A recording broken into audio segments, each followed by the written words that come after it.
to talk about 4 simple commitments that are going to help us do that. And it goes along with your mission statement, which is to educate, advocate, and strengthen families of physicians. We're going to learn these tools today, and it's going to be amazing. So let's start out first. Do any of you have children? Wow, I was surprised. In fact, someone said, it's 5 kids. I'm like, wow, these are good. They say yes. Are you kidding me? No. 6 over here. Okay, 7. She's got to be up here. You must be from Utah. No. Actually from California. Oh my gosh. So, older kids? Who's got older kids here? Okay, any? And any that are younger kids? Do we have any that are little? What about grandma? Or what? Little, like 4, 6, 9. What about grandkids? Do you have any grandkids? Okay, so first of all, what's harder, right? The adult kids or the little ones? Adults. I would totally agree. So today, in commitment number 1, to help us elevate, we're going to talk about clarifying your purpose. And I want you to be thinking about, what is your purpose within the Alliance? What is your purpose within your own homes and families with all these kids, right? You have to have some purpose raising that many kiddos and being a grandparent. A year ago, this is a silly picture, I started working at Challenger, and I don't teach the 7th graders, I teach the 4 and 5-year-olds. So in this picture, I was former Franny, and that's my fake tooth. And I had to hide the letter F. They do everything really interactive at our school at Challenger. Here I'm Kelly the kangaroo, as I was hiding all the K's around and humping. I love that you can get crazy and do things through repetition and music. And then we got to dress up as all like the villains and superheroes, which was so fun. But every single day, the purpose of Challenger is one thing that we do after we say the Pledge of Allegiance. And one thing we say every day, you guys want, you can read it with me. I was born with the right to choose my own destiny. I will learn to think for myself, to speak for myself, and to be responsible for myself. There is nothing cuter than little 4-year-olds that are so confident. They're like, I will speak for myself. And they're just darling. But this has been so ingrained in me for the last year that every single day we do this. So not only my 2 younger kids that go to school, they know this purpose. So do the 3 and 4-year-olds and 5-year-olds. And I actually, a little bit about me, the reason I asked you the question if you had kids, is I have a 21-year-old all the way down to 6. And that was a bit of a surprise, by the way. Anyone how older? Well, it was interesting because we went on our 20-year anniversary to Hawaii. And I came home and I told my husband, I said, I caught the flu. I'm super sick. And he's like, well, what's wrong? I said, I don't know, but the flu won't go away. And so he, after like a week or 2 or 3 or whatever, he's like, let's go look. Well, he was 43 and I was 40, and little Miss decided to make her entrance into the world. So she's 6 years old, and at the time had almost a 16-year-old. Anybody had a 16-year-old or currently has one? He was a little bit difficult, to say the least. She was the greatest blessing ever. And the reason I tell you this story is because I was considered a total geriatric patient.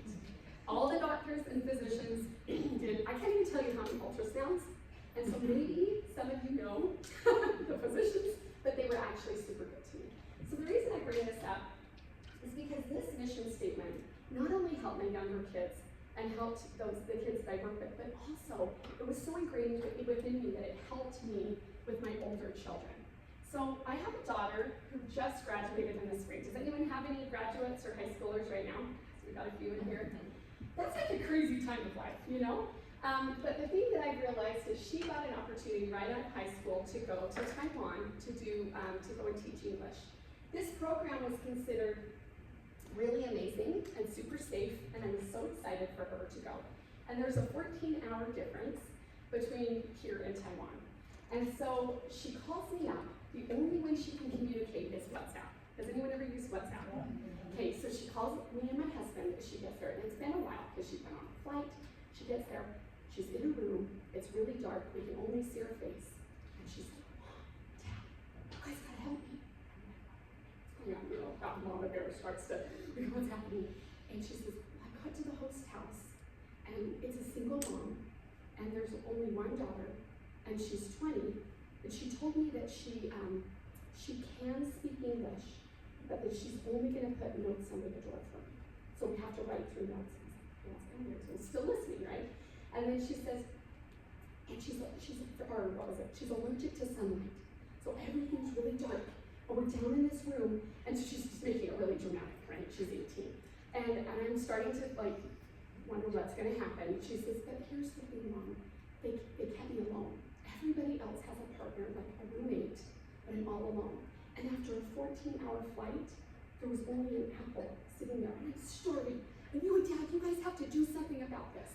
Like, you guys have to fix this, right? She's 18. So I'm like thinking to myself, so I said, okay, just calm down. And so I said, let me talk to Dad and then I'll call you back. And my husband and I instantly, this purpose, right? Thinking about your alliance, what's your purpose and meaning? The purpose of Challenger popped into my brain. What was my goal? We're trying to raise children to be able to think for themselves, speak for themselves, and be responsible for themselves. And so I told my husband, she's 18. This is really hard. Anyone ever had to let go of a child or an adult child? So I said, but she's got to learn this. And so we called her back, really calm, and said, Caitlin, we know that you can speak for what you want. If you're hungry, ask for food. If you need to go and get food somewhere, ask her to take you. She speaks English, and my daughter didn't speak Mandarin at all. And we said, and most of all, we know that you can be responsible for yourself. She was 13 when the baby was born, and she was amazing. Now she actually wants to be a nurse, and she wants to go into labor and delivery because she was there when the baby was born at 13. It was really beautiful. So I said, you can be responsible for yourself. You've helped with your siblings. You're amazing. So we kind of just said that and said, okay, so you can go and talk to your leaders. You go figure it out. And I was super scared. Can you imagine? Well, we get a call a couple days later, and she tells us a story about a friend she made that was 16. She actually lived up here in the area. And she said that she actually was the only other girl who did not have a roommate, which they would have loved to be together if they could have, but they were both in separate homes. Now, she tried to call and figure it out, they would not switch her. But I knew that there was another host family coming up, so I'm like, she's gonna figure it out, everything's gonna be fine. They talked to the people that they were in the host family with, and they decided that the two 20-year-olds that were supposed to be in charge would take these girls out on the town. Well, that night, my daughter Caitlin started getting some feelings like she was worried, something different than normal, and she started to pay really close attention to all of the signs, everything around her, any landmark she could see, and especially the trains. What she didn't realize was that night, those two 20-year-olds were completely drunk and had no idea how to get them back home. Now, most of the curfews, remember this is where the panic came in this mom when I heard this story, most of the curfews were 10 o'clock at night.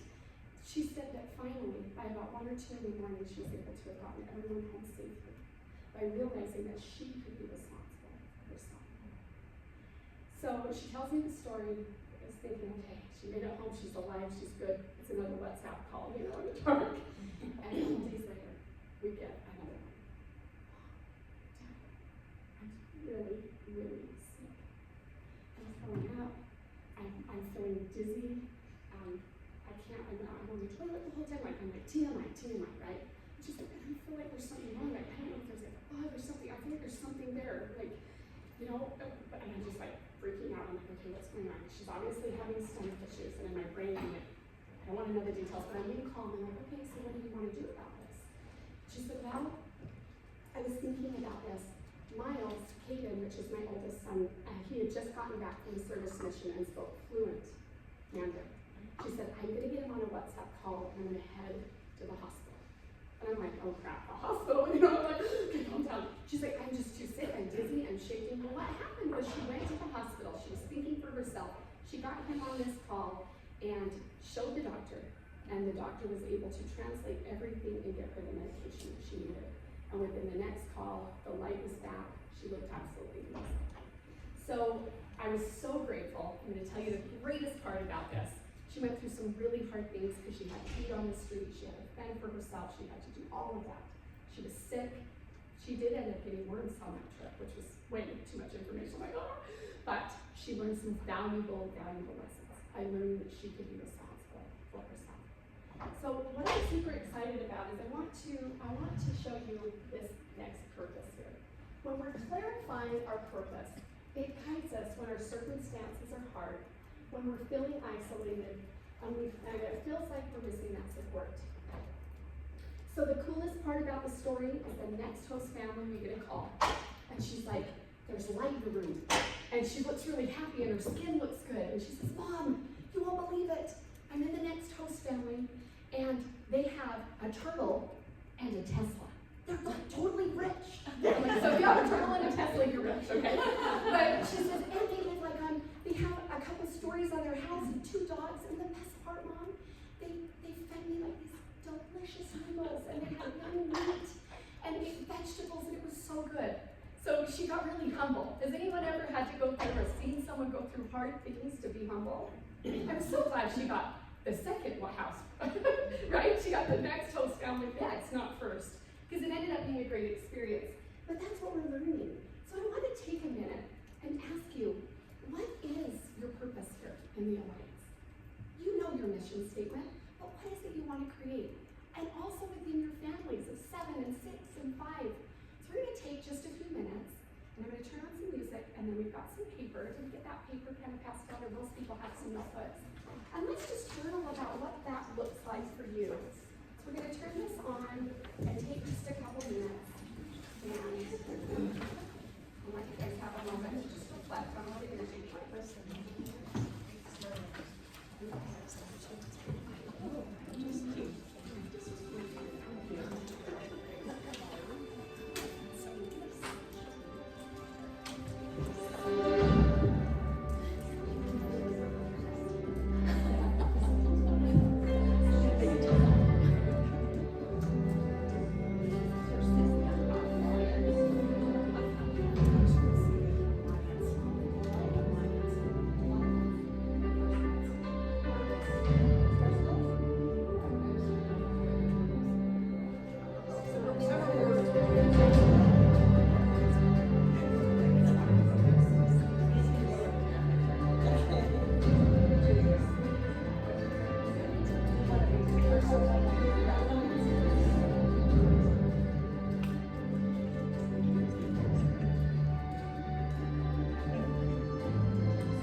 Most of the times now.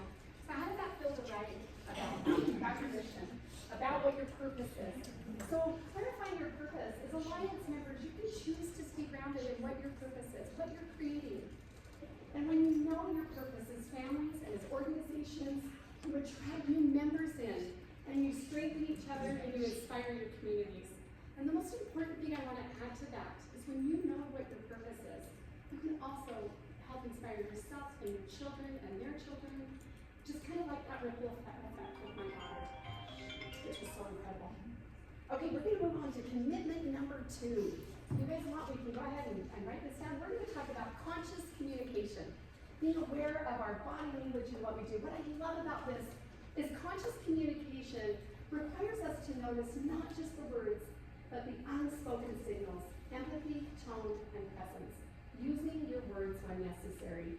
So we're going to talk a little bit about statements and questions. Have you ever had a spouse come in the house and the minute they come in, you're like, it's been a rough day. But if you look at them and say, whoa, did you have a bad day or what? Would that maybe not be the best way to address it, right? Sometimes it's just like, hey, can you tell me about your day, right? Just maybe asking those open-ended questions. I saw some smiles, so would you agree that some have gone through that? Like they don't have to say a word. What is it? Their body language, their tone, it's just amazing. And then listening for that and watching. So I'm gonna, this is amazing. Have you guys heard of the 7-second rule? Take a moment to jot notes if you want. But 7 seconds from meeting someone is when you make a judgment of who they are. By the way they're standing, by the way they're looking at you. We don't need to do that, but as humans, we do. Would you agree? Yes. We do that within 7 seconds. And here is the coolest rule by Albert. It's the 7-38-55 rule. 7% of how we communicate is only with our words. 38% is our tone, and 55% is our body language. So if we are really, truly only connecting 7% with words, that's 93% just by our tone and our body language. Isn't that incredible? So I want to share this with you. When I started teaching last year, they put me with the starting season teacher. She's in her 20s, like half my age. And this is my cute daughter. She didn't end up in my class. This is the little surprise, right? And we love her. But what I want to share is we got put in a classroom, and it was going amazing. I mean, we were learning the rules. The kids were doing so great. We were thriving, and then we got thrown a bit of a curveball. This darling, darling little boy came in directly from China, didn't speak any English at all. He only spoke Mandarin. And on top of it, he had a whole lot of ADHD. Now, I have no problem with ADHD. All 4 of my kids actually have it, and I believe my husband and I do. And that's okay, because we're used to busy and crazy, but this was a whole new level for me, because he didn't understand what I was saying. So oftentimes we'd ask him to sit on the rug, and he's crawling around, and he had no way to communicate with these kids, except for he'd stand in the line. I remember this vividly. He'd stand in line, and he couldn't talk to him, so he'd pull a ponytail. Ah! She'd turn around, and he'd just smile, like, I got her attention, she's talking to me, right? Or he'd punch her in the back, or, all the things to try to get attention because he didn't know how to express himself. Well, things were really difficult in the classroom. And I thought, I teach about this. I teach about conscious communication. If only 7% is our spoken word, then that 38%, right, and 55%, I can try something new. So I came into the classroom and I said, let's try this. And I remember when we sat down, I was holding an apple, and I said, Jane, come sit by me. I was using my body language, and my tone was different, so he was like, looking at me like, what's she doing, These kids are so smart, do you agree? So he comes up, and I said, red, apple. And I was like, pretending to eat the apple and all the play.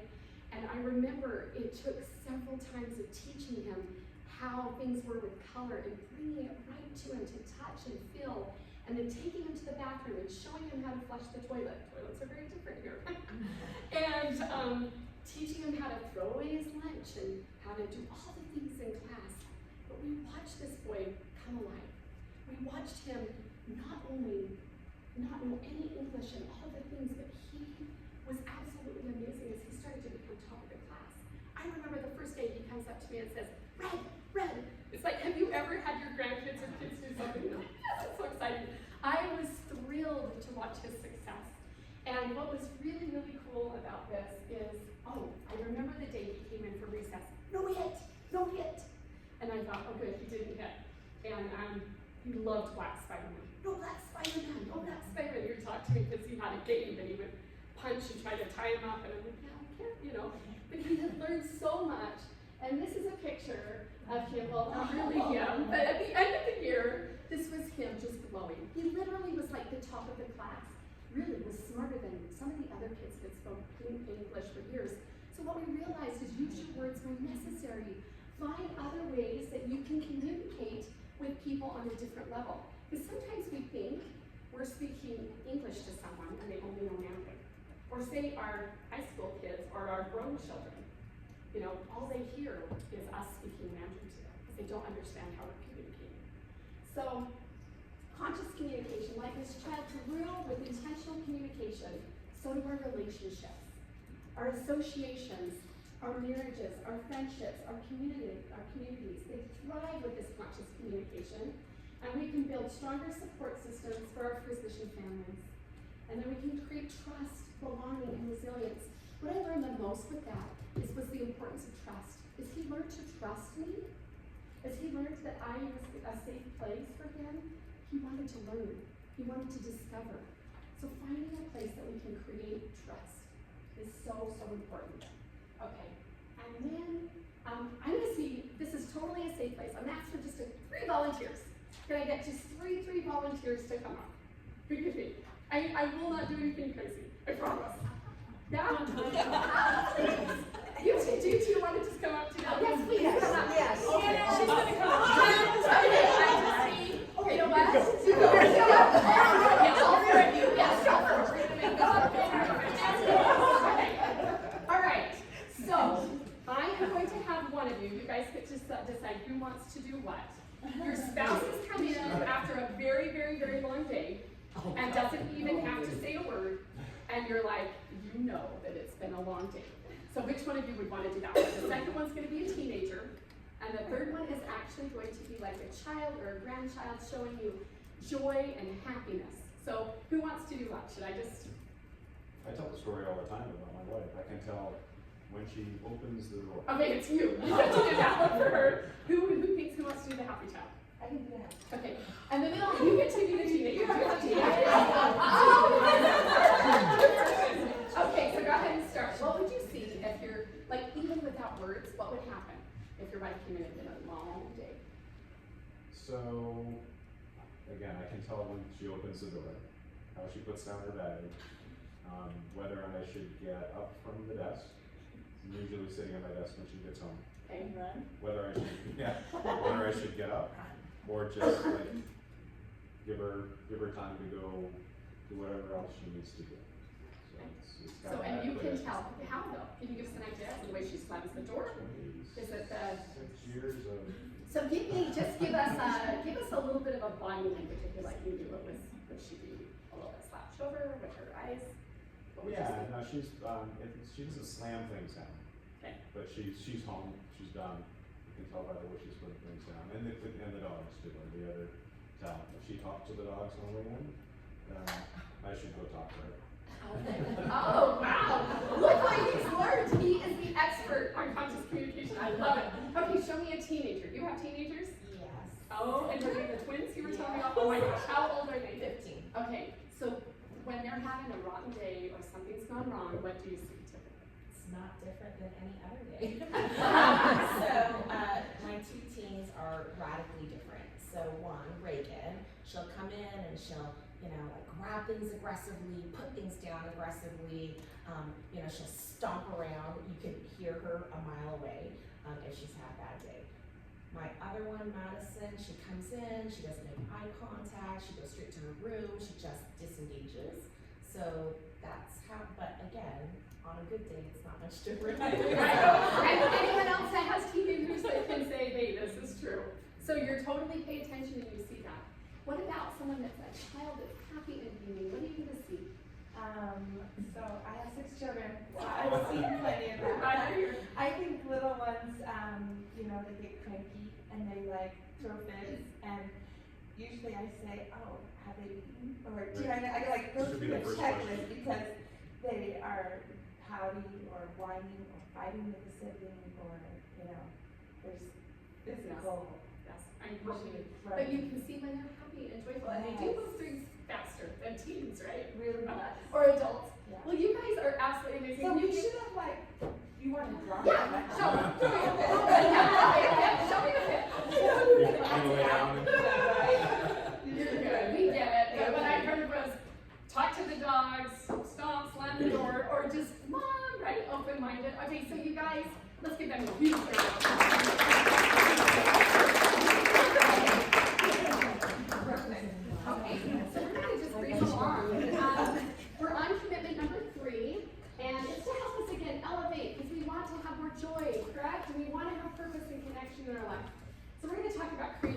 connection.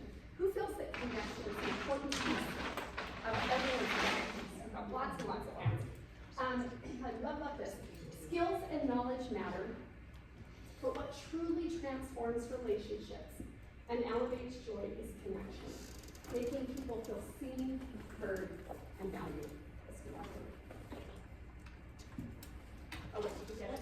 Yeah. Okay, cool.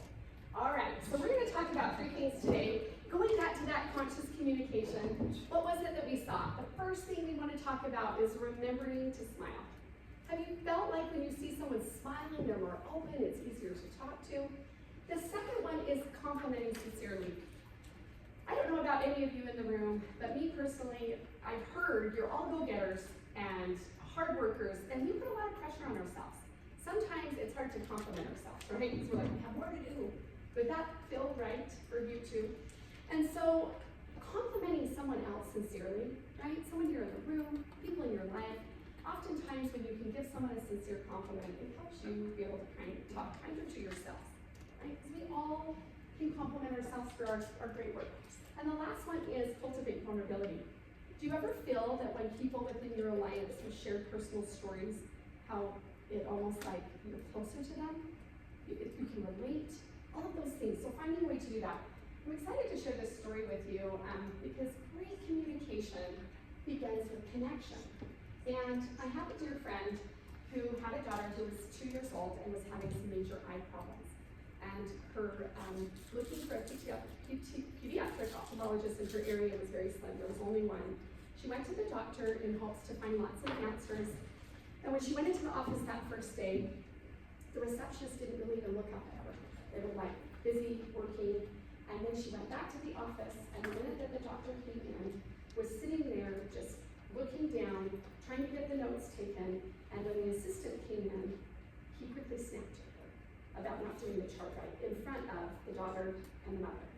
And there was an awkwardness in the feeling that the assistant's body was kind of curled up, and she could tell, right, talking about that body language, what would that probably mean, right, that she's uncomfortable.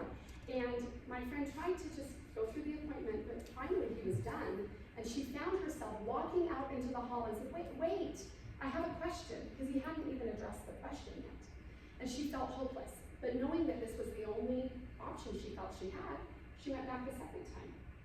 And when she went back the second time, she's like, everyone has a bad day, right? We all have bad days. She went back the second time and saw the doctor and talking to the receptionist and snapping at them behind the desk, just being really short. And so she's sitting in the lobby there, looking around, hoping that it would be a different experience, and had the same experience when she went back into the office. Didn't look much in her eyes, didn't ask any questions, didn't engage with her daughter at all. And so she gave it a third go. She's like, I'll just do it. I'll just go back again. Everybody makes mistakes. It's going to be great. She needed to have these answers. She went back the third time, and what do you think happened? Same thing. So she went home, and here's the tool. Here's the part to jot down. She went home, and she got vulnerable. She took a moment and called a friend. I don't know what to do. I am looking for answers, and I need to find a good pediatric, ophthalmologist that can help. And she said that her friend said, well, I know of someone that would be absolutely amazing. Are you willing to drive at least an hour to an area? And she's like, well, sure, I'll try it. So she gets to the appointment, and she's sitting there, and she walks in, and there's Disney music playing. And the receptionist starts smiling, and she's like, oh, this is really cool. She's getting really excited already. She's like, too good to be true, right? Have you had that happen? It's too good to be true. Well, she goes back. The doctor greets them at the door, walks them back, looks down at her daughter's eyes, and says, do you like Frozen? Now, she's between 2 and 3 years old, and that was her whole world. She lit up, and she's like, yes. So he starts singing, do you want to build a snowman? And love is an open door, and the little girl's just lighting up. She's absolutely thrilled, and mom's excited. And then they get into the office, and he takes time for her singing. He even pulled out a pen and showed her daughter a magic trick. And the little girl was so excited. But then he took all attention to mom, looked at mom and said, what questions do you have? And sat there and wrote a picture of the eye, drew a picture of the eye, explained everything in detail, where she felt that seen and heard connection, and said, what questions do you have for me? She was thrilled, absolutely thrilled. She felt like her daughter was so excited. Her daughter said, "Mommy, I'm so happy. I want to learn magic tricks." She wanted to get on YouTube to come back and show the doctor the magic tricks, right? Now her daughter's 7 years old, and we've never turned back. Now, as a mom, and when I heard you guys have many children in the room, it's a big sacrifice to drive almost a 3-hour distance and go. But the difference was between those doctors. They had the same skill set. They both were knowledgeable. They both were great. But what do you think that difference was? It was that connection. It was the way that he made her feel, that he made her daughter feel. They had created a safe place of trust, as we were talking about. And that's what we do when we create connection. And the best thing she said she did was share in vulnerability. Is that hard to share and be vulnerable sometimes? But do you think that not one of us in here is not a hot mess in some way or another? I mean, I'll just tell you, I am, if you're not, right? When we're juggling kids, we're doing life. Having 21 to 6 is difficult. I remember thinking, my 16-year-old wants to hang out. We've got 15-year-olds. I've got a baby that needs to eat all night long. This is exhausting, right? And he did have ADHD and many concussions, but the truth is, we all have something we're working through. Every one of us in the room, and this is how we can build connection, is by doing those 3 things. So, the connection, the heart of the alliance, is you know the reality, you know the long stress, you know the hours and the sacrifices that it's taken for you and your families. Connection is what carries us through. Would you agree? Connection carries us through. And then true connection brings those members back. And to grow your alliance with more people. Maybe share some vulnerability, right? Together we soar with purpose. So we're going to do this creative connection activity, and if you guys will do this, we're going to just take 2 minutes. We'll do it pretty quick. But look around the room and see if there's someone that maybe you don't know as well. Do you feel like you all know each other really well, or? Okay, just take a minute and even get up from your chair, if you would, and just walk up to someone, and if you would, we can do those 3 things. You can smile if you want, which is awesome. And then if you choose to say a compliment, like, "Oh, I noticed this," or "I love your blouse," or "Hey, thanks for sharing that up there, that was super funny," you know, whatever it is. And then that 3rd one, you could share a story, something, right? You all have one. Is it a funny story about being a spouse of a physician? Is it a hard story? Well, let's take 2 minutes and then just share. So 1 minute each, we'll do it really quick. We're gonna have a little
That was volunteered. Anyways, I love Connection. I was raised in a family, and several of you know, but basically, my brother and I were the only children, and then my parents, when I was 12 years old, adopted 4 kids in 6 months. And so I saw people that needed love.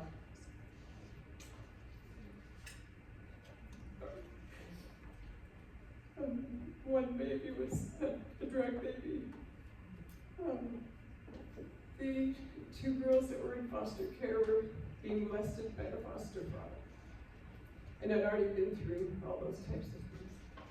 And so, compassion and trying to help them have connection and cultivating these relationships took time.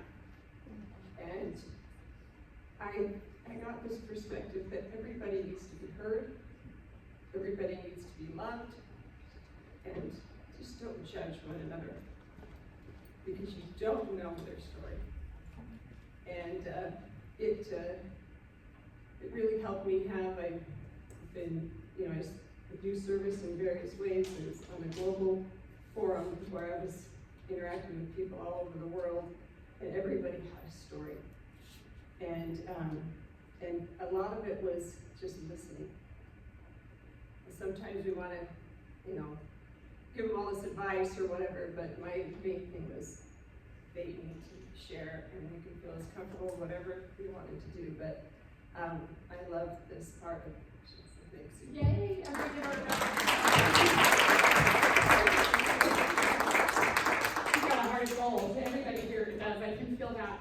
Thank you. That's the most important part of communicating and in learning that, is being able to listen. Sometimes not saying a word and just listening. So I actually think you're probably going to love this because we're talking about the last one, number 4, is collaboration and contribution. Now, I love this because contribution changes hearts. Service lifts us higher than comfort ever could, and collaboration and contribution help us soar together, finding joy and purpose, not what we achieve individually, but what we build as a community. So I absolutely love that. So I'm going to share this with you. This was my son when he was 17. Okay, so I still had a little one at home, but I had this strong feeling to go and do some service work. So we ended up on a humanitarian trip here, and he was mad. He's like, "You're taking me for baseball, and you know, anyone have those sassy teens, and I don't want to miss my spring break." And he had an attitude. And we get there, and they don't have soccer fields like we do, but this is like, it was like concrete, but this is what they play soccer on. Well, he kind of whispers in my ear, and he's like, "These guys are like really good." I'm like, "Yeah, they're good." So he was impressed by how amazing they were. And one of the boys sees my son and kicks the ball over to him. And my son just started to come alive. You have to push it right here. Let's see if you can hear this. Come in. And my son's right there in the black, if you can't tell. He's got a good attitude.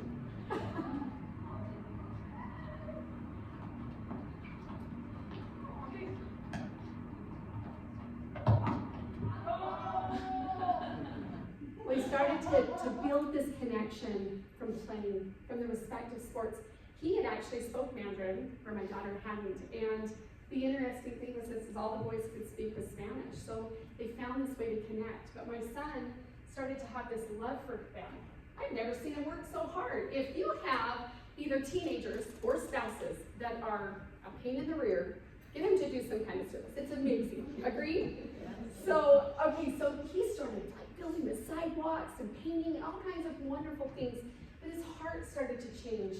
Now this was right after COVID, and these kids had been in the orphanage stuck, but many of them had never even seen the beach. And this was the first time at the beach. You should have seen them. The way they touched the sand, the way they bent over and touched the shells. I mean, it just gives me chills thinking about it. It's like they were alive. We take for granted what we have. And this little boy I fell in love with, he found this crowd. That's like the biggest smile you'll get. They didn't smile much. But he tried with his broken English. He says, "I come home, you casa, come home, you casa." He wanted to come home with me. And I would have given to bring him home. But in orphanages, especially in Mexico, it's very, very difficult. And my heart was broken because I knew he could have such a different life here. But this was the last day. This is my son that I could just see see the light in his eyes, and he took off all his necklaces and bracelets. You know how they do that nowadays? Because St. Christoph necklace, all these things that were so valuable, and shared with the boys. And they were all in tears. And it helped me see who he really, really, really was. Now, alone we can do so little, but together we can do so much. By Helen Keller. Who likes that quote? Well, this daughter, the cute one that just graduated, decided she actually, despite what happened in Taiwan, really liked serving people. So she ended up spending the whole summer in the Dominican Republic. And it was absolutely such a beautiful thing for her to help her grow and see. When you're in hard places, doesn't it change the way you see things? She started to tell me a story. She said, Mom, they had no toys. They had nothing. We would go out, I would sneak out in the morning before I would teach, and we would wad up a huge ball of duct tape. And then we'd find a stick, and she loves softball. And she's like, we would play ball. We would just sit and hit it. And she's like, but they would play with junk in the streets. She said the hardest thing was being in this area that we were in and hearing the kids and the women being hit. She's like, it was the hardest thing I'd ever experienced. She came home humble and happy, but what she realized is every time she tried to hug these kids, they'd wince and they'd pull away from her because they had been hit and beaten. They didn't know what love was. And so she got the opportunity. These are some of the kids she played in the street. She celebrated her 19th birthday there, where they went and found all the seashells for her and made her a cake. And she was, let me just tell you, she was way careful this time. She didn't come home with any worms, any weird, crazy stuff. She actually climbed trees. She purposely said she was looking for coconuts, avocados, any kind of fruit she could. She's like, this has got to be safe. So she was, right? She learned how to be responsible for herself, because Mom and Dad aren't always there to save the day.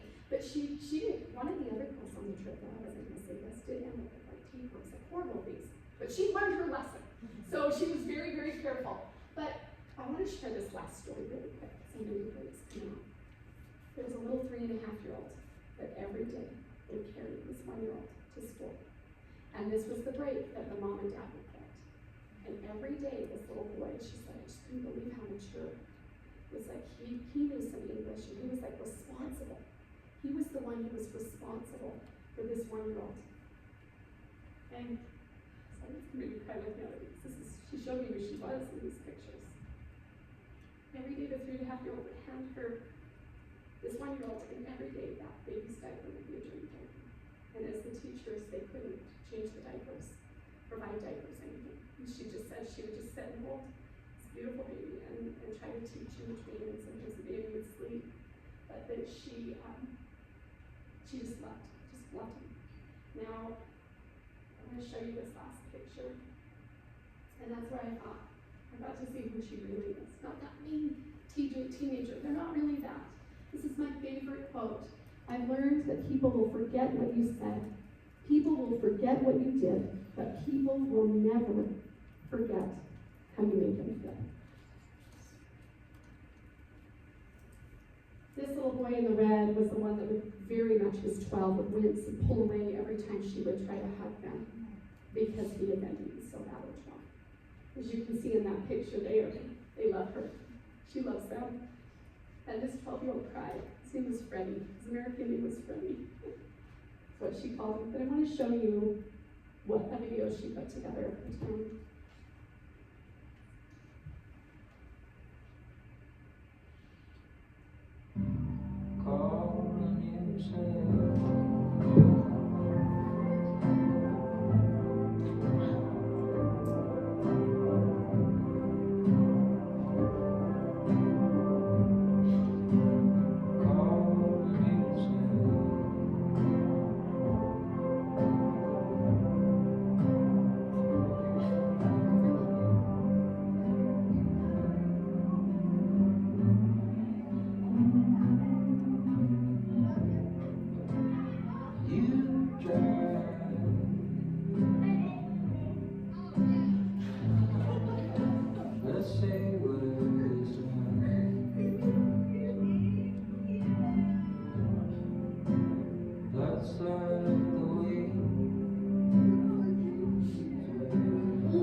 And contribution.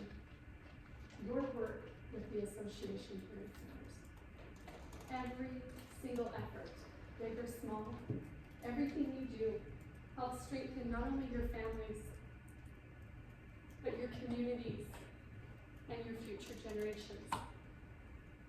I'm honored that I'm able to speak to such incredible people who are making such a difference in the world. And I'm grateful that my daughter was able to learn compassion and love through contribution and collaboration. So today, if you want to serve with purpose, remember those 4 commitments. What's number 1? Say it with me. Clarify your purpose. Get really clear about what you want. Number 2, consciously communicate. Number 3, create connection. And number 4, collaboration and contribution. These are not just principles for joyful living.